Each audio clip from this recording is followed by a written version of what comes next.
प्रश्न, हम हर तरह से जनता के साथ खड़े हैं। इस प्रकार के झूठे आरोपों की, मिथ्या आरोपों की मैं निंदा ही नहीं, चुनौती देता हूं।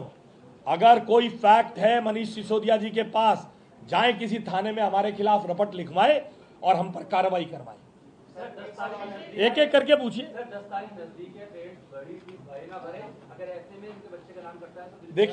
देखिए, मैं आपके माध्यम से बड़ी स्पष्टता से बता रहा हूं, 1973 के एक्ट के प्रावधान का जो स्कूल वायलेशन करेगा, हमारे एसडीएम आज से कल से विजिट पर चालू हैं, जो स्कूल वायलेशन करेगा वो दंड झेलने को तैयार रहे। दिल्ली की जनता को मैंने हमारे जो हेल्प डेस्क है, डिप्टी डायरेक्टर एजुकेशन के ऑफिस में, हर उस ऑफिस में जा सकते हैं। ये हमारी मेल आईडी है, इस मेल आईडी पर हमें संपर्क करके लिख सकते हैं। हर चीज की हम निगरानी कर रहे हैं।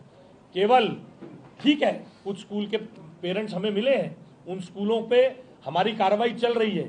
सरकार की कार्रवाई को, हर कागज जो मूव किया है उसको मीडिया के सामने चर्चा करना वाजिब नहीं है।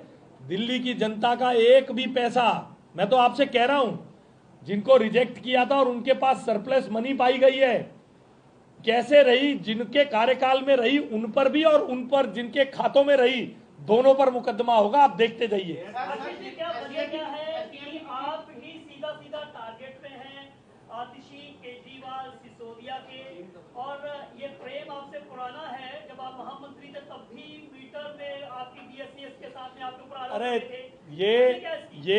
ये मेरा कोई टारगेट नहीं है।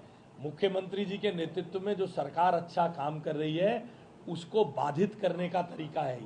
ये सोच रहे हैं कि हम इस तरीके के दबाव की राजनीति में कि आप ये कर रहे हैं। अरे भाई, अगर हमारे ऊपर कोई आरोप है आपके पास, जाइए ना कोर्ट, थाने में रिपोर्ट लिखवाइए हमारे खिलाफ। मीडिया में या चैनलों में खड़े होकर क्या सीबीआई की मांग कर रहे हैं? ये जो इतने सारे टीवी कैमरा, ये करवा देंगे सीबीआई जांच? सीबीआई जांच तो थाने में रिपोर्ट लिखा के होगी, और उसी सीबीआई की जांच मांग रहे हैं जिसे कहते थे मोदी जी की बी टीम है। सर, एसडीएम की कितनी टीम्स बनाई गई जो स्कूलों में जाएगी? पहली सर, दिल्ली के हर एसडीएम के नेतृत्व में, दिल्ली का हर एसडीएम, उनके नीचे के तहसीलदार, जरूरत पड़ने पर रेवेन्यू के और अधिकारी भी, हर एसडीएम को स्कूल विजिट करने के निर्देश दिए गए हैं। हर एसडीएम स्कूल विजिट करेंगे, रिपोर्ट लाएंगे। हम स्कूल को भी हर चीज की रिपोर्ट लेंगे। मैं आपको जिम्मेदारी से बता रहा हूं, 75 स्कूल, केवल 75 स्कूलों का ऑडिट होता था। 1677 में से केवल 75 स्कूलों का ऑडिट होता था, जिसको कह रहे हैं सीएजी वेरीफाइड ऑडिटर करते थे। सीएजी वेरीफाइड ऑडिट, अरे 1677 में से केवल 75, 10 साल की हालात है। मैं बताता हूं आपको, सरकार मुख्यमंत्री रेखा गुप्ता जी के नेतृत्व में हर स्कूल को बाध्य करेगी। हमें कितने भी ऑडिटर क्यों नहीं लगाने पड़े, हमें कैसे भी कहना पड़े, हम हर स्कूल का ऑडिट कराएंगे। सर, आप कह रहे हैं 1973 का जो एक्ट है उसके लिए एजुकेशन और डायरेक्टरेट से परमिशन लेनी होती है। क्या 2025-26 के लिए किसी स्कूल ने फीस बढ़ाने के लिए आवेदन किया है? अगर किया है 24-25 में जो ये मनीष सिसोदिया कह रहे हैं, बड़े बड़े वकील खड़े करते थे, हम बड़े बड़े वकील खड़े करते थे। इतने बड़े वकील थे, सुप्रीम कोर्ट से मिली हुई रिलीफ को हाई कोर्ट में हरवा कर आ गए। आप में से जो लोग एजुकेशन बीट को कवर करते होंगे उन्हें पता है। इसलिए उस हाई कोर्ट की आड़ में कुछ स्कूल ज्यादती कर रहे हैं। हम किसी की ज्यादती बर्दाश्त नहीं करेंगे। जांच के बाद आप देखिए ये मुख्यमंत्री रेखा गुप्ता जी की सरकार कितना कठोर कार्रवाई करने वाली है।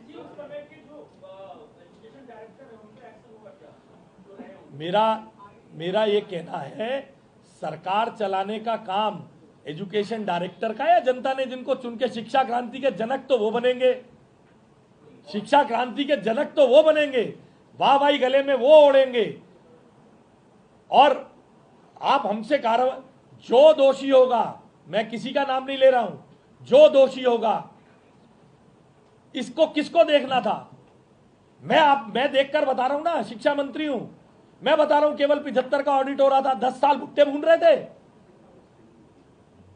केवल क्या क्लेम है, मेगा पीटीएम कराई है। अरे मेगा पीटीएम कराई है सरकारी स्कूल में, कितने करोड़ रुपए उस पे विज्ञापन पे खर्च हुए। इवेंट स्कूल मैनेजमेंट कमेटी खिलाती थी चाय बिस्किट और करोड़ रुपए विज्ञापन में खर्चते थे। 30 करोड़ रुपए से ज्यादा विज्ञापन में खर्च किए गए। आप समझिए ना, शिक्षा मंत्री की जिम्मेदारी नहीं है। 1973 का एक्ट पढ़े, क्या कर रहे थे शिक्षा मंत्री? शायद शराब के ठेके बांटने में बिजी थे। देखिए, एक मिनट रुकिए, डीपीएस का जवाब दे दूं। देखिए, 3 दिन हो गए, हमारे पास जब से हम आए हैं लोग आके विजिट करते हैं, 2023 से ये है। आतिशी मरलीना जी मुख्यमंत्री थी, बताएं वो क्या डीपीएस के एग्रीव्ड पेरेंट से मिली हैं? मैं आपको बताता हूं, जाइए मिलिए, उनसे पूछिए क्या पिछली सरकार का कोई नेता, कोई मंत्री, कोई विधायक डीपीएस के एग्रीव्ड पेरेंट्स को सुनने गया था? पूछिए उनसे। जमुना पार्क के स्कूल के with in 2 hours I have visited them. You can ask, go and ask the people.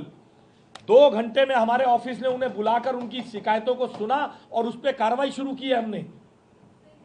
इसलिए डीपीएस को हमने डीएम के अधीन एक कमेटी बनाकर भेजी, पूरी जांच हो।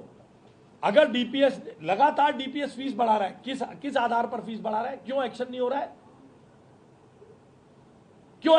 रहा है?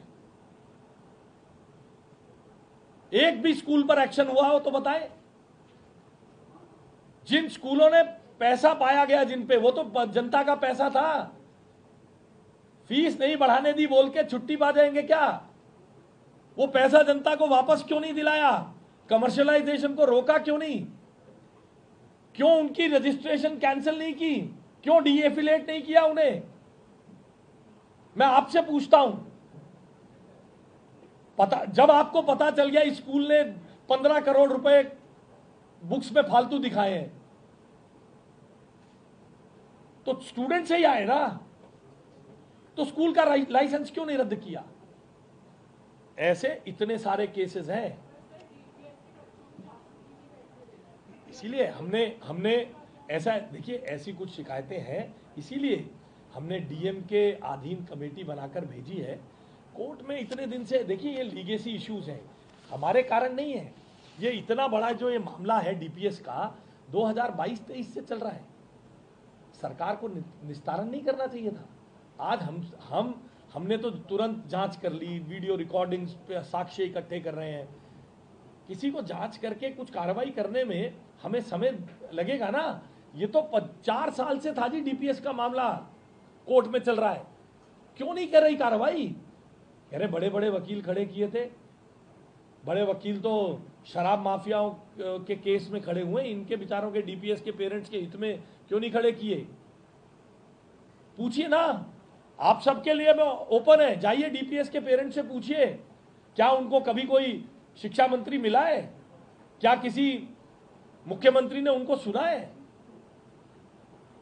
मुख्यमंत्री के घर पर जो शिकायत लेके आता है माननीय मुख्यमंत्री, उनको सुनकर तुरंत आदेश दे रही है स्कूलों में। जरूरत पड़ने पे खुद फोन करके डांट लगा रही है। कानून हाथ में नहीं लेने देंगे। मगर देखिए, अब आधा घंटा आपके साथ वार्तालाप की, या आधा घंटा प्रोडक्टिव, 2:30 बजे से हमारी दूसरे संदर्भ में एक रिव्यू मीटिंग है। ये प्रोडक्टिव काम का समय है, इन लोगों के सवालों के जवाब देने का समय नहीं है। बहुत धन्यवाद आपका।